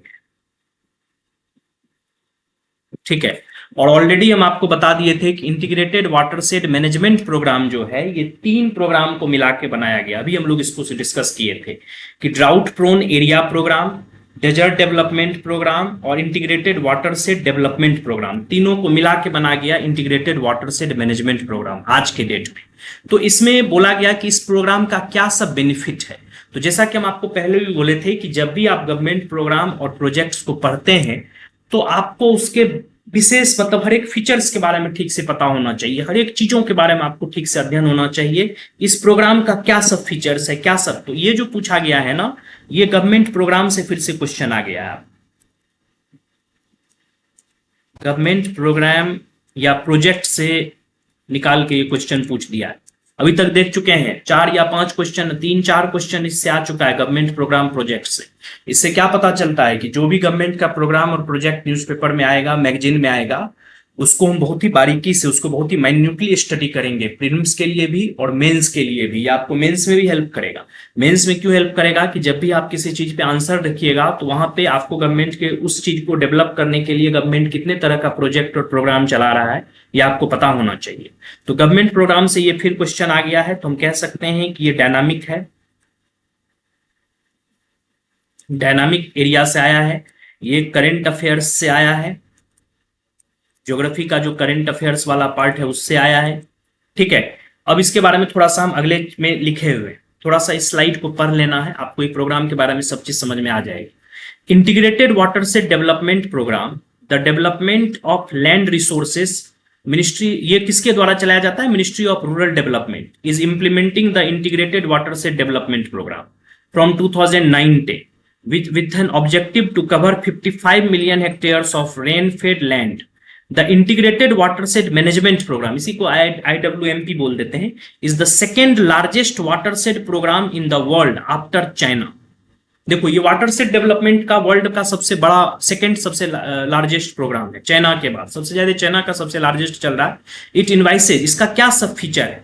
It envisages restoring the ecological balance by harnessing, conserving and developing degraded natural resources such as soil को ये बचाना चाहता है, वेजिटेशन कवर को ये फिर से अच्छा करना चाहता है, और वाटर को भी कंजर्व करना चाहता है through water set management initiative. थोड़ा सा बैक स्लाइड पे चलते हैं क्वेश्चन को देखने के लिए। पूछता है कि what are the benefit of implementing the integrated watershed development programme. Integrated watershed development programme को इंप्लीमेंट करने का बेनिफिट क्या सब मिलेगा? तो देखो ये आपको prevention of soil run of, soil को ये डिग्रेड करने से बचाता है, सॉइल को ये बचाएगा। ठीक है, ये सॉइल इरोजन को एक्चुअली रोकता है। ठीक है, तो पहला वाला जो है ये सही है, ये करेक्ट है, क्योंकि इसमें हम बोले हैं कि प्रिवेंशन ऑफ सॉइल यहां पे बता रहा है कि degraded natural resources such as, ये सॉइल को कंजर्व करता है, ठीक है, कंजर्विंग सॉइल, ये सॉइल को कंजर्व करेगा, वेजिटेशन को ये कंजर्व करता है। तो सेकेंड वाला स्टेटमेंट थोड़ा सा चलते हैं और सेकेंड वाले स्टेटमेंट को देख लेते हैं, linking the countries perennial river with seasonal river, ये स्टेटमेंट गलत है। जैसे कि अभी ज्योग्राफी में एक और चीज पढ़ोगे, इंटरलिंकिंग ऑफ रिवर्स, ठीक है, इंटरलिंकिंग ऑफ रिवर्स एक अलग से योजना है गवर्नमेंट का, जिसको हम लोग कहते हैं नेशनल वाटर ग्रिड, ठीक है। तो ये जो है एक और टॉपिक है जो ज्योग्राफी में हम लोग पढ़ते हैं, एक्चुअली उसको कहते हैं national water grid. National water grid के अंतर्गत हम लोग क्या करते हैं कि जो इंडिया का जो पेरेनियल रिवर है, पेरेनियल रिवर उस तरह के रिवर को कहते हैं जिसमें हमेशा वाटर का फ्लो बना रहता है। तो पेरेनियल रिवर जैसे गंगा है, ब्रह्मपुत्रा है, सतलज है, ये सब पेरेनियल रिवर है, ठीक है। तो पेरेनियल रिवर को सीजनल रिवर से कनेक्ट किया जाएगा। सीजनल रिवर उस तरह के रिवर को कहा जाता है जिसमें कि वाटर का फ्लो हमेशा एक जैसा नहीं बना नहीं रहता है। जैसे कभी कभी वाटर उसमें जब रेन होगा तो वाटर का फ्लो काफी अधिक हो जाएगा, जब तक डैम में से पानी छोड़ते रहिएगा तो वाटर बना रहेगा। अगर आप डैम से पानी छोड़ना बंद कर देते हैं या रेनफॉल बंद हो जाए तो कुछ दिन तक वो नदी सूख जाती है। इस तरह के रिवर को सीजनल रिवर कहा जाता है।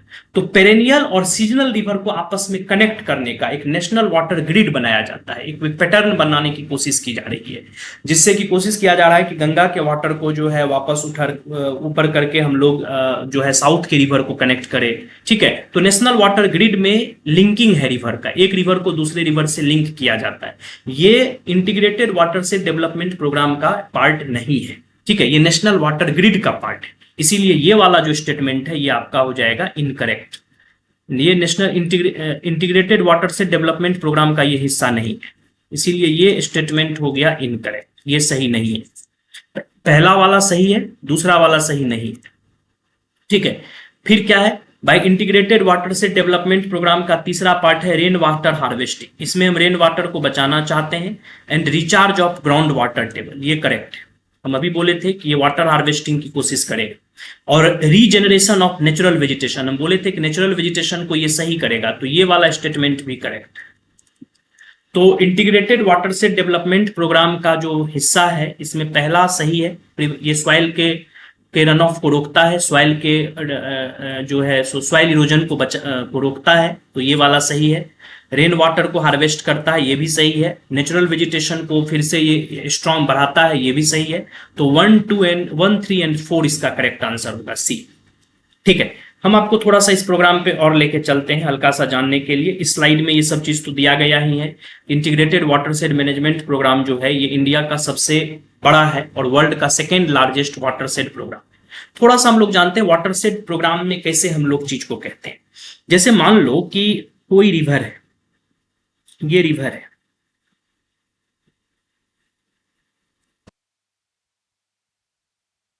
ठीक है, ये रिवर का फ्लो यहां से यहां तक है।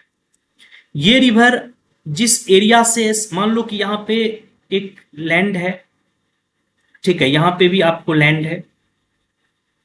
अब अगर यहां पे रेन हुआ, क्लाउड हुआ और इस एरिया पे अगर रेन हुआ, रेन होने के बाद जो वाटर यहां पे आएगा ये सारा का सारा वाटर बह के चला जाएगा और इस रिवर में जाके मिल जाएगा। तो जिस जिस एरिया से ये रिवर सारे वाटर को अपनी ओर कलेक्ट करता है, उस सारे एरिया को एक्चुअली इस रिवर का कहा जाता है कैचमेंट एरिया, ठीक है, इसको कैचमेंट एरिया कहा जाता है, ठीक है। कैचमेंट एरिया मतलब जहां कहीं से भी पानी को ये रिवर कलेक्ट करके अपने पास लेके चली आती है, वो सारा का सारा एरिया उस रिवर का कैचमेंट एरिया होता है, ठीक है। और कैचमेंट एरिया को ही एक्चुअली कई बार हम लोग वाटरशेड के नाम से भी जानते हैं। वाटरशेड दो टर्म में यूज किया जाता है, कई बार कैचमेंट को भी, और दूसरा अगर मान लो कि ये एक एरिया है जहां पे मान लो कि अगर रेन यहां होता है तो यहां से सारा वाटर निकल के इधर जाएगा, यहां से सारा वाटर निकल के इधर चला जाएगा, तो ये वाला जो एरिया है ये वाटर डिवाइड है, ठीक है। इस एरिया को कहा जाता है वाटर डिवाइड, ठीक है। तो वाटरशेड के डेवलपमेंट हम लोग कैसे करते हैं, सपोज करो कि यहां पे एक स्लोपी लैंड है, ठीक है, और स्लोपी लैंड है और यहां से रिवर नीचे जा रही है, ये रिवर का फ्लो है, ठीक है। यहां पे बारिश हुई, तेज बारिश हुई, तेज बारिश होने के नाते क्या होता है कि यहां से जो रेन हुआ तो ये सारा वाटर धीरे धीरे करके फ्लो करके आएगा और नीचे की ओर आएगा और नीचे की ओर आके इस रिवर में जाके मिल जाएगा। तो चूंकि ये अगर बारिश काफी अधिक है तो ये वाटर भी बहुत तेजी से नीचे फ्लो करेगा। जितना तेजी से वाटर नीचे फ्लो करेगा उतना ही तेजी से आपको ये सॉइल को इरोड करेगा, सॉइल इरोजन होगा। सॉइल क्यों इरोजन होगा? क्योंकि ये वाटर बहुत तेजी से नीचे की ओर जा रहा है और अपने साथ जाने वाले सारे सॉइल को लेकर निकल गया, तो सॉइल को इरोड कर दिया, सॉइल के कवर को ऊपर से खत्म कर दिया। ठीक है, साथ ही साथ ये वाटर यहां पे कहीं रुका भी नहीं। तो हम लोग क्या करते हैं, वाटर सेट डेवलपमेंट का काम करते हैं। वाटर सेट डेवलपमेंट, ये एरिया को अब डेवलप करेंगे ताकि सॉइल इरोजन को रोका जा सके। अब कैसे इस एरिया को हम लोग डेवलप करेंगे, उसका एक तरीका है कि हम कोशिश करते हैं कि यहाँ पे स्मॉल चेक डैम बना दें। चेक डैम कैसे बनता है जरा हम ये समझा दें। ये मान लो कि ये स्लोपी लैंड है, तो हम लोग क्या करेंगे कि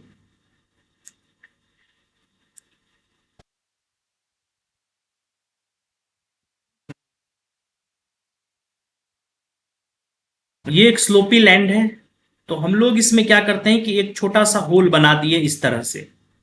ठीक है, और अगर मान लो कि वाटर इधर से नीचे की ओर जा रहा है तो ये आके अंदर आ जाएगा और यहां पे जमा हो जाएगा, स्टोर हो जाएगा।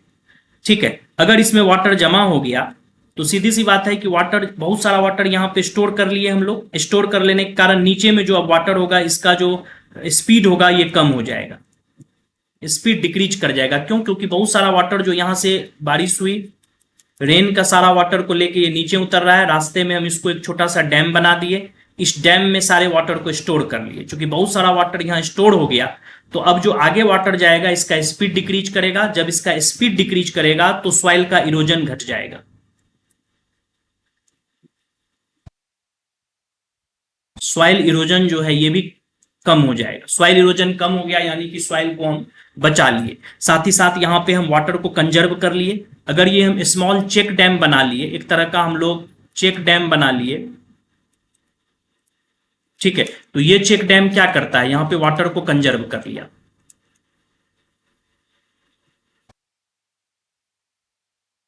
ठीक है, ये चेक डैम यहाँ पे वाटर को कंजर्व कर लिया, तो हम लोग वाटर को भी कंजर्व कर रहे हैं, सॉइल इरोजन से भी बचा रहे हैं। तो इस तरह के एरिया को कहा जाता है वाटर सेट डेवलपमेंट प्रोग्राम, जहां पे क्या होता है कि वाटर सेट के एरिया पे हम छोटा छोटा चेक डैम बनाते हैं, छोटा छोटा बैरियर बना देते हैं, जिससे कि वाटर के फ्लो को रोक दिया जाए और वाटर को स्टोर कर लिया जाए। अब अगर वाटर के फ्लो को कम कर दिया जाए, रोका तो नहीं जा सकता, अगर वाटर के फ्लो को हम लोग कम कर देते हैं तो सॉइल का इरोजन रुक जाता है। वाटर को अगर हम लोग स्टोर कर लेते हैं तो वाटर को हम लोग कंजर्व कर लेते हैं। इस तरह की चीज को एक्चुअली कहा जाता है वाटर सेट डेवलपमेंट प्रोग्राम। इस तरह की चीज को हम लोग वाटर सेट मैनेजमेंट कहते हैं, जो गवर्नमेंट के द्वारा चलाया जाता है ताकि हम लोग रेन वाटर को रोक सके, रेन वाटर को कंजर्व कर सके। ठीक है, बिकॉज इंडिया का ये कहानी है कि हमारे देश में केवल 3 मंथ में ही, 3 महीना में ही 80% रेनफॉल हो जाता है। ठीक है, और इतना, और बाकी जो 9 मंथ होता है ना, उसमें रेनफॉल केवल 20% है। इसका अर्थ क्या हुआ कि 3 महीना में ही काफी बारिश होने के कारण बहुत सारा वाटर जो है ये सरफेस रन ऑफ के द्वारा सी में चला जाता है और वेस्ट हो जाता है, हम लोग उसको रोक नहीं पाते हैं। तो वाटर सेट डेवलपमेंट प्रोग्राम का अर्थ ही होता है कि जहां जहां से वाटर निकल निकल के रिवर की ओर जा रहा है उस सब एरिया पे कुछ डेवलपमेंट प्रोग्राम स्टार्ट किया जाए, जिसके कारण की वाटर को कंजर्व किया जाए, सॉइल के इरोजन को रोका जाए। ठीक है, तो ये हुआ हमारा बेसिक बात कि वाटर सेट डेवलपमेंट प्रोग्राम है क्या, और इस नियम से इस क्वेश्चन नंबर 8 का भी हम लोग आंसर कर चुके हैं। ठीक, क्वेश्चन नंबर 8 को अगर हम एनालाइज करेंगे तो फिर हम बोल देते हैं कि गवर्नमेंट प्रोजेक्ट और गवर्नमेंट प्रोग्राम से एसोसिएटेड है ये वाला जो क्वेश्चन है। ठीक है, और ये डायनामिक है। वाटर सेट डेवलपमेंट वगैरह के जो प्रोग्राम है इससे काफी क्वेश्चन आते रहता है। आप लोग अगर सीरियस कैंडिडेट हैं तो वाटर सेट मैनेजमेंट वगैरह को पढ़ना पड़ेगा आपको एग्रीकल्चर में बढ़िया से। और गवर्नमेंट का एक से एक इसमें प्रोग्राम प्रोजेक्ट है, क्योंकि वाटर एक बहुत ही क्रूशियल रिसोर्स है। और अक्सर देखोगे कि यूपीएससी में वाटर से संबंधित क्वेश्चन प्री और मेंस दोनों में आता है। जैसे हम पिछले क्लास में बोले थे, पिछले वीडियो में बोले थे कि रिसोर्स से संबंधित चीजों में एनर्जी रिसोर्स से क्वेश्चन काफी आता है, जिसमें कि रिन्यूएबल एनर्जी सबसे ज्यादा फेमस फोकस किया जाता है। इसी तरह से वाटर से भी क्वेश्चन अक्सर आते रहेगा, बिकॉज वाटर एक बहुत ही बड़ा एस्पेक्ट बन चुका है आज के डेट में इंडिया में। क्योंकि वाटर स्ट्रेस, वाटर का जो है बहुत ज्यादा लोड पड़ रहा है इंडिया में और वाटर की कमी होने लगी है। तो वाटर को कंजर्व करने का जितना भी गवर्नमेंट का प्रोग्राम है, प्रोजेक्ट है, ये सब आपको पता होना चाहिए। ठीक है, और उसका आपका टेक्निकल एंगल भी क्लियर होना चाहिए। ठीक है, तो चलो ये हो गया क्वेश्चन नंबर 8। ठीक है, इसका थोड़ा ये स्लाइड रोक के पढ़ लेना क्या सब है इसमें फीचर्स और भी। ठीक है, नेक्स्ट हम लोग चलते हैं क्वेश्चन नंबर 9। क्वेश्चन नंबर 9 काफी आसान है। Which one of the following pairs of island is separated from each other by 10 degree channel. काफी आसान है, आप इसके कैटेगरी को बहुत ही आसान क्वेश्चन के कैटेगरी में रखिएगा। 10 डिग्री चैनल किसको किसको अलग करता है? अगर आप एसएससी की भी तैयारी करते हैं तो आपको ये क्वेश्चन आसानी से बन जाएगा। ठीक है, ऑब्वियस बात है, अंडमान और निकोबार। आप सभी लोगों को पता है कि अंडमान में कई आइलैंड है, जैसे कि इस डायग्राम में अगर चलते हैं तो यहाँ पे हम लोग थोड़ा सा धुंधला डायग्राम दिख रहा है। ये पूरा का पूरा अंडमान ग्रुप ऑफ आइलैंड है और ये पूरा का पूरा निकोबार ग्रुप ऑफ आइलैंड है। ठीक है, दोनों के बीच 10 डिग्री चैनल है। ठीक है, अंडमान और निकोबार को ये सेपरेट करता है, इस पर हम ज्यादा डिस्कस नहीं करना चाहते हैं बिकॉज ये फंडामेंटल क्वेश्चन है। 6th और 7th स्टैंडर्ड का भी अगर आपको एनसीईआरटी पढ़ा हुआ है ना तो आप ये क्वेश्चन आसानी से बना दीजिएगा। ठीक है, बिकॉज अंडमान 10 डिग्री, ये 3 डिग्री है जो इंडिया में काफी फेमस है। 8 डिग्री चैनल, 9 डिग्री चैनल और 10 डिग्री चैनल, सभी बेसिक बुक में ये कवर किया जाता है, बेसिक फैक्ट से ये संबंधित है। इस क्वेश्चंस को अगर हम लोग एनालिसिस में डालते हैं तो सस्त टाइप ऑफ क्वेश्चन का क्या कंडीशन है? ये पहली बात है कि काफी इजी है। ठीक है, बेसिक बुक्स से आया है, बेसिक फैक्ट या बेसिक बुक्स से आया है, फंडामेंटल क्वेश्चंस से आया है और ये स्टैटिक है। यानी अगर आप 9th 10th का भी एनसीईआरटी ठीक से पढ़े हुए हैं तो ये सब 8 डिग्री चैनल कहां से कहां क्रॉस करता है, 9 डिग्री चैनल कहां से कहां क्रॉस करता है, 10 डिग्री चैनल कहां से कहां क्रॉस करता है, ये सब आपको आसानी से समझ में आ जाएगा। यहां पे सवाल उठता है 10 डिग्री। अगर यहां पे 10 डिग्री की बात करें तो देखो ये अंडमान, ये है तुमको अंडमान वाला और ये है निकोबार। अंडमान और निकोबार के बीच से एक्चुअली 10 डिग्री का लेटीट्यूड क्रॉस करता है। क्योंकि इस दोनों के बीच से 10 डिग्री लेटीट्यूड क्रॉस करता है, 10 डिग्री पैरेलल क्रॉस करता है। ठीक है, तो 10 डिग्री का पैरेलल क्रॉस करने के कारण लेटीट्यूड और पैरेलल के बीच थोड़ा सा डिफरेंस है जो आप लोग पढ़े होंगे। तो 10 डिग्री का लेटीट्यूड क्रॉस करता है, 10 डिग्री का पैरेलल क्रॉस करता है, इसीलिए इसका नाम हो गया 10 डिग्री चैनल। ठीक है, इसी तरह से आपको 8 डिग्री चैनल जो है ये आपको जो यहाँ पे लक्षद्वीप और मालदीव के बीच का बॉर्डर है, यानी इंडिया और मालदीव के बीच का बॉर्डर 8 डिग्री चैनल है। ठीक है, तो 8 डिग्री, 9 डिग्री, 10 डिग्री चैनल ये सब हम लोग ज्यादा डिस्कस करने वाले नहीं है बिकॉज बहुत ही फंडामेंटल क्वेश्चन है। आप सभी सीरियस कैंडिडेट अगर थोड़ा सा भी एनसीईआरटी को ठीक से कवर किए हुए हैं तो ये क्वेश्चन बहुत आसानी से बन जाएगा। इस समय हम आपको एनालिसिस में एक ही चीज बताना चाहते हैं कि आप लोगों को लगता है इसमें सही आंसर अंडमान एंड निकोबार होगा। ठीक है, आप लोगों को ये लगता होगा कि भाई बेस यूपीएससी की तैयारी करते हैं तो हम लोग जो है सो बहुत हाई प्रोफाइल स्टडी करेंगे, हम लोग जो है सो बड़ा बड़ा फैक्ट पढ़ेंगे। नहीं, यूपीएससी के क्वेश्चन में आपको सामने में दिख रहा है स्क्रीन पे कि बहुत आसान फैक्ट सब भी आता है। और अगर इस सब तरह का आसान फैक्ट आप गलत कर देते हैं तो आप रेस से बाहर हो जाते हैं। आप रेस से क्यों बाहर हो जाते हैं? बिकॉज ये क्वेश्चन सभी लोग बना देगा। जो भी थोड़ा सा भी तैयारी किया हुआ यूपीएससी की, ये छोड़िए, अगर ये वो एसएससी की भी तैयारी किया हुआ है, रेलवे का भी एग्जाम दिए हुए है ना, तो ये क्वेश्चन आसानी से बना देगा। तो अगर आपको आसान क्वेश्चन गलत कर जाते हैं तो आप रेस से बाहर होने लगते हैं। इसीलिए बेसिक फैक्ट को भी बना के चलना। पढ़ने के दौरान आप अपने फंडामेंटल फैक्ट को, बेसिक फैक्ट को के साथ कभी भी कॉम्प्रोमाइज मत करिए, उसको भी पढ़ते हुए चलिए। ठीक है, जैसे रिवर वगैरह का ओरिजिन कहाँ है, उसका माउथ कहाँ है, ये सब आपको पता होना चाहिए। कई लोग यूपीएससी की तैयारी के दौरान ये सब स्किप करता है। नहीं, आप एनसीईआरटी का बेसिक फैक्ट कवर करके रखिए। ठीक है, ये हुआ क्वेश्चन नंबर 9। क्वेश्चन नंबर 10 की ओर चलते हैं। क्वेश्चन नंबर 10 कहता है consider the following pair. Dampa tiger reserve कहाँ है? ठीक है, क्या ये मिजोरम में है? एकदम सही है, डांपा टाइगर रिजर्व मिजोरम में। गुमती वाइल्ड लाइफ सेंचुरी कहाँ है? क्या ये सिक्किम में है? ये पेयर गलत है, इनकरेक्ट। क्यों? क्योंकि गुमती वाइल्ड लाइफ सेंचुरी जो है ये आपको त्रिपुरा में, not in Sikkim. And Saramati peak या पार्क कहां पे है? नागालैंड में है। ये पेयर भी आपको करेक्ट है। ठीक है, ये भी करेक्ट है। ठीक है, सारामती पिक जो है, या इसको पार्क लिखा हुआ है, सारामती पिक होता है एक्चुअली। ये हाईएस्ट पिक ऑफ पूर्वांचल है,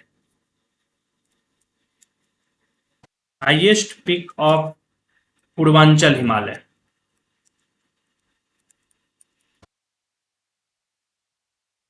ठीक है, तो इसमें दो पेयर करेक्टली मैच है, 1 और 3। ठीक, तो आंसर इसका होगा सी। ठीक है, 1 और 3 पेयर जो है इट इज करेक्टली मैच्ड। ठीक, अब इस सब तरह क्वेश्चन को कैसे रखिएगा, ये भी आपको आता है। आप मान लीजिए कि आप जो ये एक्चुअली इन्वायरमेंट का क्वेश्चन है, इन्वायरमेंटल ज्योग्राफी से पूछा गया है कह सकते हैं। ठीक है, हम लोग इन्वायरमेंट को अलग से तैयार करते हैं जिसमें कि टाइगर रिजर्व या वाइल्ड लाइफ सेंचुरीज ये सब के बारे में पढ़ते रहते हैं। बट आपको बहुत सारा वाइल्ड लाइफ सेंचुरीज है, बहुत सारा आपको टाइगर रिजर्व है, बहुत सारा नेशनल पार्क है, सारा याद नहीं करना है। ये क्यों पूछा गया है, बिकॉज ये 2013 में या 2014 के बिगिनिंग में डेफिनेटली ये सब एरिया न्यूज में होगा। ये सब टाइगर रिजर्व या डांपा tiger reserve, गुमती wild life sanctuary, ये सब किसी न किसी कारण से न्यूज़पेपर में आया होगा। अगर ये न्यूज़पेपर में आया होगा तभी जाके ये पूछा है, अदरवाइज कोई भी टाइगर रिजर्व को नहीं पूछ सकता है। एक्चुअली प्रीलिम्स के तैयारी के दौरान आपको इन बातों का ध्यान देना है कि अगर कोई एरिया फेमस है, कोई भी एरिया न्यूज में आया है, तो जरूरी नहीं है कि वो एरिया के बारे में पूछा जाए। उस एरिया में अगर कोई नेशनल पार्क है तो उसको पूछ लेता है, उस एरिया में कोई अगर वाइल्ड लाइफ सेंचुरीज है तो उसको पूछ लेता है, उस एरिया में अगर कोई रिवर है तो उसको पूछ लेता है ना। तो जब भी आप पढ़िए तो आप पढ़ने के दौरान देखिए कि अगर कोई भी एरिया अगर चर्चा में है, न्यूज में है, जैसे कई बार हम लोग मणिपुर वगैरह न्यूज में आ जाता है, नागालैंड में जो नॉर्थ ईस्ट का अक्सर एरिया न्यूज में आते रहता है ना। तो आपको अक्सर देखना होगा कि अगर न्यूज में आ गया है तो आपको वो क्षेत्र जिसके बारे में न्यूज़पेपर चर्चा कर रहा है उस क्षेत्र को मैप से निकालिए और उस सब एरिया में देखिए कि क्या कोई वाइल्ड लाइफ सेंचुरीज तो नहीं है, कोई नेशनल पार्क तो नहीं है, ये एरिया किसी क्रॉप के लिए, किसी खास फसल के लिए फेमस तो नहीं है। ठीक है, क्या ये यहाँ पे कोई टी गार्डन है, यहाँ पे कॉफी का कोई एरिया है, कुछ भी, तो किस चीज के लिए ये सब एरिया फेमस है। बिकॉज यूपीएससी क्या होता है कि वो एरिया ना पूछ के उससे उस एरिया से संबंधित कुछ और चीज उठा लेता है। ठीक है, तो आपको सारे डायमेंशन में सोच के रखना। ठीक, बट क्वेश्चन के कैटेगरी को हम रखेंगे कि करंट अफेयर्स बेस्ड होगा। जो लड़का न्यूज़पेपर 2013-14 में बार बार पढ़ता होगा वो डांपा टाइगर रिजर्व के बारे में सुना होगा।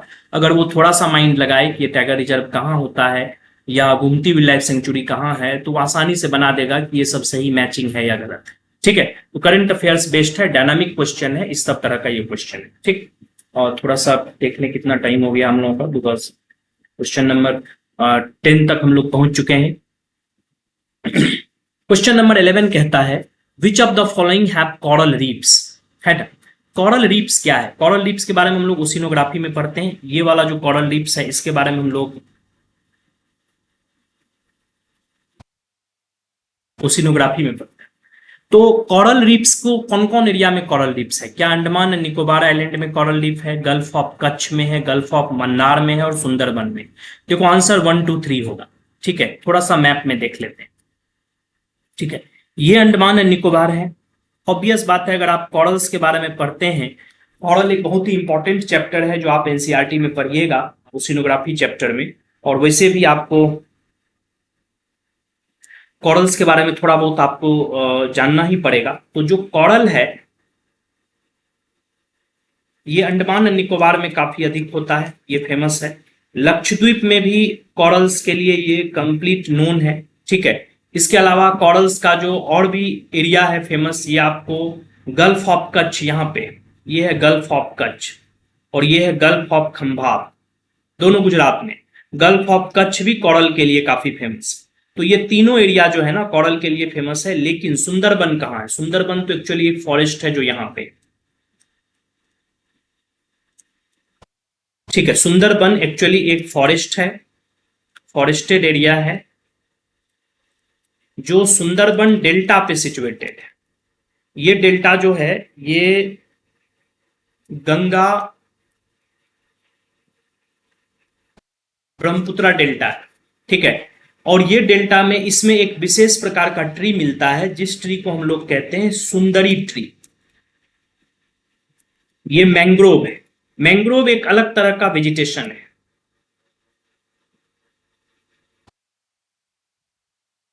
मैंग्रोव एक अलग तरह का वेजिटेशन है, कोरल एक अलग चीज है। हम लोग इस पे अभी डिस्कस नहीं करेंगे बिकॉज ये डिटेल डिस्कशन होगा कि कोरल क्या है। कोरल एक्चुअली सी के नीचे मिलता है, सी लेवल से हमेशा नीचे मिलेगा। ये ट्रॉपिकल एरिया में मिलता है। ट्रॉपिकल सी में एक्चुअली जो है कोरल्स मिलता है, जिसको हम लोग मूंगा भी कहते हैं। ये बहुत तरह के कलर का होता है। ठीक है, ये एक्चुअली अपने पीठ से कैल्शियम कार्बोनेट सिक्रीट करता है और इसको बनने का कुछ सर्टेन कंडीशंस है। तो कॉरल्स हमेशा सैलो सी में बनेगा और वो भी उस एरिया में बनेगा जो कि ट्रॉपिकल एरिया का सी है। ट्रॉपिकल एरिया का सी है मतलब जो कि वार्म है। तो जब आप कॉरल्स के बारे में पढ़िएगा तो ये बहुत आसानी से समझ जाइएगा कि ये सब area Andaman Nicobar, Lakshadweep, gulf of Kutch, ये सब कॉरल्स के लिए जाना जाता है और सुंदरबन जो है ये मैंग्रोव फॉरेस्ट के लिए जाना जाता है। तो आपसे क्वेश्चन पूछा गया which of the following have coral reefs. Andaman and Nicobar सही है, करेक्ट है। गल्फ ऑफ कच्छ गुजरात में है, करेक्ट है। गल्फ ऑफ मन्नार ये भी सही है, गल्फ ऑफ मन्नार भी सही है। गल्फ ऑफ मन्नार कहाँ है थोड़ा जान ले। गल्फ ऑफ मन्नार यहाँ पे, ये एरिया इंडिया और श्रीलंका के बीच, इस एरिया को कहा जाता है गल्फ ऑफ मन्नार। ये भी कॉरल्स के लिए फेमस, ठीक है। यहाँ पे कॉरल से ही मोती मिलता है, इसीलिए आपको श्रीलंका को पूर्व का पर्ल ऑफ ईस्ट कहा जाता था। यहाँ पे पहले मोती का प्रोडक्शन बहुत ज्यादा होता था, ठीक है। तो गल्फ ऑफ मन्नार भी है। तो ऑब्वियस बात है अंडमान निकोबार आइलैंड कॉरल्स के लिए फेमस है, गल्फ ऑफ मन्नार कॉरल के लिए फेमस है, गल्फ ऑफ कच्छ कॉरल के लिए फेमस है, ये जो लक्षद्वीप है ये भी कॉरल के लिए फेमस है। लेकिन सुंदरबन जो है it is famous for mangrove, ठीक है। मैंग्रोव एक फॉरेस्ट ट्री है जो सेलाइन वाटर को रेजिलियंट होता है, उसको ये कर लेता है। तो मैंग्रोव वेजिटेशन के बारे में आप पढ़िए। तो आंसर को अगर करेक्टली मैच करते हैं तो अंडमान एंड निकोबार आइलैंड सही है, गल्फ ऑफ कच्छ सही है, गल्फ ऑफ मन्नार सही है, तीन तो सही है, बट सुंदरबन कॉरल्स के लिए नहीं जाना जाता, ये गलत है। तो 1 2 3 होगा, ठीक है। क्वेश्चन के कैटेगरी को एनालाइज करते हैं, ठीक है। एनालिसिस के दौरान हम लोग इस चीज को पाते हैं कि ये क्वेश्चन इजी में आया। इजी कैटेगरी में क्यों आया? बिकॉज बेसिक एनसीईआरटी से आया है। अगर आप 11th लेवल का एनसीईआरटी को सही से पढ़े हुए हैं, 11th के एनसीईआरटी को, तो आप बहुत आसानी से जान जाइएगा कि इंडिया के किस किस एरिया पे कॉरल्स मिलता है, इंडिया का जो फिजिकल ज्योग्राफी है उसमें, ठीक है। कॉरल्स के बारे में भी जान जाइएगा, सुंदरबन के भी बारे में, मैंग्रोव फॉरेस्ट के बारे में भी जान जाइएगा और उसका एरिया भी जान जाइएगा, क्योंकि ये बेसिक एरिया पूछा है। तो ये बहुत ही इजी कैटेगरी का है। अगर आपका 11th एनसीईआरटी का बेसिक स्टडी भी है तो ये क्वेश्चन आसानी से बन जाएगा, ठीक है। ये क्वेश्चन स्टैटिक पार्ट से आता है। स्टैटिक पार्ट मतलब एनसीईआरटी से डायरेक्टली पूछा गया है, इसीलिए स्टैटिक पार्ट है। क्वेश्चन का लेवल इजी है। फंडामेंटल स्टडी अगर आपका क्लियर है, बेसिक स्टडी क्लियर है, तो आप ये आसानी से बना लीजिएगा, ठीक है। तो क्वेश्चन नंबर 11 तक ही हम लोग अभी के वीडियो में रखते हैं, थोड़ा लंबा वीडियो बन रहा है। हम लोग कोशिश करते हैं इस 2014 में हम लोगों को 9 क्वेश्चन अभी और रह गया है। चूंकि एनालिसिस करते हैं तो थोड़ा टाइम लगता है और चीजों को बताना पड़ता है कि कहाँ से पूछा गया है, कैसे पढ़ना है और पढ़ने के दौरान किन बातों का ध्यान रखना, ठीक है। तो अभी हम लोग क्वेश्चन नंबर 5 से 11 केवल 6 क्वेश्चन डिस्कस कर पाए हैं इस वीडियो में। अगर आप लोगों को चाहिए कि और शॉर्ट में बताएं तो वो भी मिल सकता है, बट हम चाहते हैं कि आप सही तरीका से जानिए। यूपीएससी के प्रिपरेशन के दौरान आपका एनालिसिस सही से होना चाहिए कि कैसे कैसे क्वेश्चन आता है, किस किस एरिया से क्वेश्चन आता है, बिकॉज ये आपको बहुत ही बड़ा विजन देगा, बहुत ही बड़ा आपको राह दिखाएगा पढ़ने के दौरान कि आप किन किन बातों का ध्यान रखिए, कितने मैटर पे हम लोग को कन्फाइन करके रखना है, कितने मैटर को हम लोग कन्फाइन नहीं करेंगे। नेक्स्ट वीडियो में हम कोशिश करेंगे कि 12 से लेकर 20 तक का जो क्वेश्चंस है ये पूरी तरह से क्लियर करके 2014 वाला जो है पूरी तरह से हम लोग फिनिश्ड करें, ठीक है। थोड़ा स्लो चल रहा है बट आपका एनालिसिस इतना सही है कि अगर आप ये वीडियो पूरा देख लिए तो आपको अब यूपीएससी की तैयारी करने में प्रीवियस और क्वेश्चन पेपर पूरी तरह से आपको याद हो जाएगा। खासकर ज्योग्राफी का आपको ये याद आ जाएगा कि किस साल का है, कहां से पूछा गया है, और यही चीज आपको पढ़ने के दौरान ध्यान में आते रहेगा कि ये गवर्नमेंट प्रोग्राम आया है, इसको जरूर हमको याद कर लेना, ठीक है। ये बेसिक एनसीईआरटी है, हमको जरूर कवर करना, ठीक है। तो थैंक यू वेरी मच। और कमेंट बॉक्स में लिखते रहिएगा कि आपको जो भी न्यू चीज चाहिए, आपको अगर कुछ सुझाव है तो वो बताइएगा। हम लोग एक और सेक्शन लाने वाले हैं आने वाले समय में, ज्योग्राफी से संबंधित करंट अफेयर्स, ठीक है। जो भी करंट अफेयर्स टॉपिक ज्योग्राफी का है वो भी अब हम लोग लाने वाले हैं, ठीक है। Thank you very much.